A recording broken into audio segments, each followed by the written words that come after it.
একটা আপত্তিকর একটা ভিডিও আপনারা জানেন ভাইরাল হয়েছে। গণঅভ্যুত্থানে জেনজিরা তাদেরকে পার্লামেন্টে পাঠাইছে, তাদের চরিত্র দেখো। দলের সাথে ইসলাম লাগে কিন্তু আসলে ইসলামের কোনো আদর্শ বিশ্বাস করে না। যদি একটা পক্ষ ভারতের দালাল হয় তাহলে তোমরা পাকিস্তানের দালাল। এই অর্ধেক একটা ভাগ বন্টন ছাড়া আপনার জুলাই সনদ আর কি আছে? আপনার মনে করেন গাজী নজরুল ইসলাম উনি একটা আসলে ওনার একটা আপত্তিকর একটা ভিডিও আপনারা জানেন ভাইরাল হয়েছে। এমপি শুধু তার দলকেই ডুবায় নাই বা তার দলের জামাতের যে বাণিজ্য শুধু ডুবায় না, তারা কিন্তু এটা আওয়ামী লীগের যে হাসিনা আছে, হাসিনার যে শক্তিগুলো এখন অনলাইনে আছে, ওই শক্তিগুলোর কাছে একটা বড় ধরনের রসদ দিছে। এই দেখো গণঅভ্যুত্থানে জেনজিরা তাদেরকে পার্লামেন্টে পাঠাইছে, তাদের চরিত্র দেখো। তো এই জায়গা থেকে আমি খুবই লজ্জিত। আসলে আমার এখন এদেরকে পরিচয় দিতে খুবই আমার ঘৃণা বোধ হচ্ছে। দলের সাথে ইসলাম লাগে কিন্তু আসলে ইসলামের কোনো আদর্শ বিশ্বাস করে না। তাদের দলের প্রধান আসে বাম রাজনীতি থেকে। তারেক রহমান যে রাজনৈতিক আপনার মনে করেন সহকারী করছে, এটা আমাদের জন্যই আসলে একটা ভালো। রাশেদের সাথে যে লোকগুলা আপনার মনে করেন যে আমরা যারা ডারবি নাসির হিসেবে চিনি বা পানাসুদ্দিন পাটোয়ারি বা অন্য যারা আছে, এরা মনে করেন যে এদের একটা সমমানের যে রাশেদের একসাথেই রাজনীতি করতে বা বিশ্ববিদ্যালয় কেন্দ্রিক।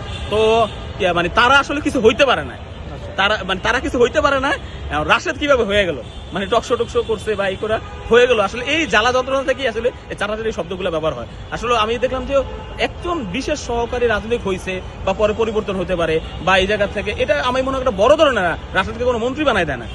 এটা হইতে পারে ইয়াং জেনারেশন একটা মতামত নেওয়া বা মাঠ পর্যায়ে কি ছিল, যেহেতু তারেক রহমান যেহেতু দেশে ছিল না, তো সে একবার গভীর ভাবে যে আসলে তরুণরা কি চায় বা কি রাজনৈতিক মাঠে তার কি আশা আছে, ওই জায়গা থেকে হয়তো তারেক রহমান তাকে বিবেচনা করছে। আপনি দেখবেন সেই পক্ষকে বলবো কি কেউ কোনো কিছু হলে বলে ভারতের দালাল, তারা কিন্তু আবার পাকিস্তানে যায় কিন্তু সংবর্ধনা পায়। আপনি জানেন, যদি একটা পক্ষ ভারতের দালাল হয় তাহলে তোমরা পাকিস্তানের দালাল। তারা সেই পক্ষ দেখবেন আপনার মনে করেন যে বিভিন্ন সময় মিডিয়ার নিচে এবং আপনার কমেন্টের নিচে খালি বলবে কোনো একটা যদি তাদের বিরুদ্ধে কথা যায় তাহলে বলবে দালাল দালাল, একটা শব্দ ব্যবহার করবে।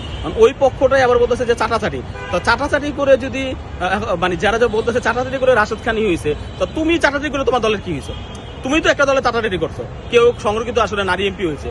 ওই চাটাচাটির বক্তব্যের ভিতরে লোকগুলা কিন্তু কেউ কিন্তু হঠাৎ করে মালয়েশিয়া থেকে এসে কিন্তু ওই দলের নমিনেশন নিচ্ছে। ওই দুর্নীতি দমন কমিশনের ওই সরকারি দলের যদি 5টা হয় আমার 5টা হবে, যদি বিচার বিভাগে যদি আমার 5টা হয় আমার 5টা হবে। ওই যে আপনার মনে করেন যে আরো কি আছে, যে বিভিন্ন যে কমিশনগুলো আছে, গুম কমিশন, কমিশন, এই কমিশনের ওই 10টা হলে আমার 5টা হবে। এই অর্ধেক একটা ভাগ বন্টন ছাড়া আপনার জুলাই সনদ আর কি আছে? জুলাই সনদে বারবার বলে যে আহতদেরকে প্রশ্ন করে আমরা গণমাধ্যমরা যে আপনাদের স্বপ্ন তো বাস্তবায়ন হলো। তা আমাদের স্বপ্ন কি এটা ছিল না? আমাদের যে আমরা কি নতুন বাংলাদেশের স্বপ্ন দেখছি যে ভালো চালাইতে পারবে। আমরা কি যারা জুলাই গণঅভ্যুত্থানে যারা আহত হয়েছি তারাই কি শুধু বিএনপি কে ভোট দিছি? আরো সাধারণ জনগণ বিএনপি কে ভোট দেয় না? তারা কি তাদের কি আপনার দেখে নাই, ওই যে ইশতেহার দেখে নাই এই বিএনপি কে নির্বাচিত করছে? এবং এটা একটা রাজনৈতিক সমস্যা, বিভিন্ন রাজনৈতিক দলগুলা অঙ্গীকারনামা স্বাক্ষর করছে, জুলাই সনদ সবার সামনে জাতির সামনে স্বাক্ষর করছে। এটা তারা পালন করবে, কতটুকু করবে না করবে, নোট অফ ডিসেন্ট ছিল। এখানে বিভিন্ন আপত্তি ছিল, এই দলে 10টা আপত্তি দিছে, ওই দলে 20টা আপত্তি দিছে, এরকম ছিল। এটা নিয়ে যদি না বাস্তবায়ন হয়, এটা ওই রাজনৈতিক দলগুলো বিরোধ করবে যে তুমি আমাদের সাথে স্বাক্ষর করছো বা ওয়াদা করছো, ওয়াদা করে এটা কেন বাস্তবায়ন করো না।